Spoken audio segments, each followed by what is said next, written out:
For Robertson. Thank you, Mr Deputy Speaker. I rise firstly to commend Senator Michael Ronaldson, the Minister for Veterans Affairs, for his championing and leadership of the Defence Forces Retirement Benefits Legislation Amendment Fair Indexation Bill 2014, because it's legislation that will finally give veterans a fair go in my electorate of Robertson.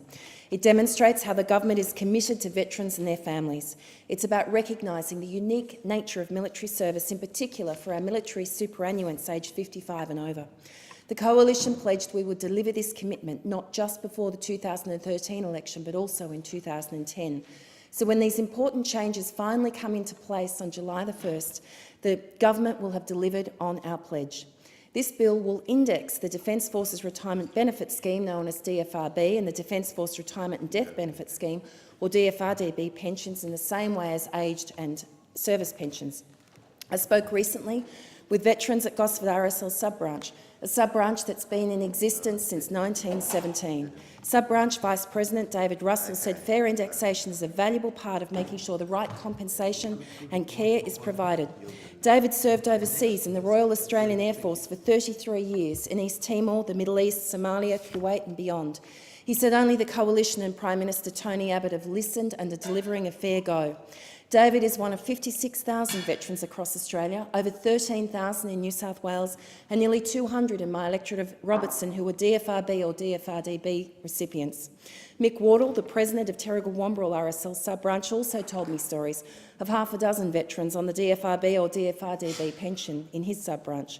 One of the men served for more than 20 years, mainly in Vietnam. He was a full colonel in the Army and he's a distinguished veteran in our community. Mr Wardle said many veterans are severely struggling with the cost of living under the current pension scheme, and the lack of indexation has been an unresolved grievance until now. Another resident, Mr Gordon Clunes, served for 3 decades in the Navy in Korea, Malaya and Borneo. He's now a member of Woy Woy Ettalong Hardies Bay RSL sub-branch and a respected former leader at the Central Coast Naval Association. Mr Clunes said despite 30 years of service, he was also feeling cost of living pressures, partly because of this unfair indexation. Mr Deputy Speaker, it happened because in the last parliament, Labor and the Greens refused to listen to our veterans. Right across the Central Coast, there are veterans like Mr Clunes, like Mr Russell and others that deserve a fair go, and only the Coalition is delivering this fair go for some of our most valuable and respected citizens. May I take the opportunity to thank the presidents of various sub-branches in my electorate for their passion, advocacy and commitment to this particular issue, including President Greg Mawson, President of Gosford RSL sub-branch, Wally Sheargold from Davistown, Bevan Router from Woy Woy Ettalong Hardies Bay sub-branch, Danny Wilmot from Mangrove Mountain and Mick Wardle from Terrigal Wamberal RSL. Thank you, Mr Deputy Speaker.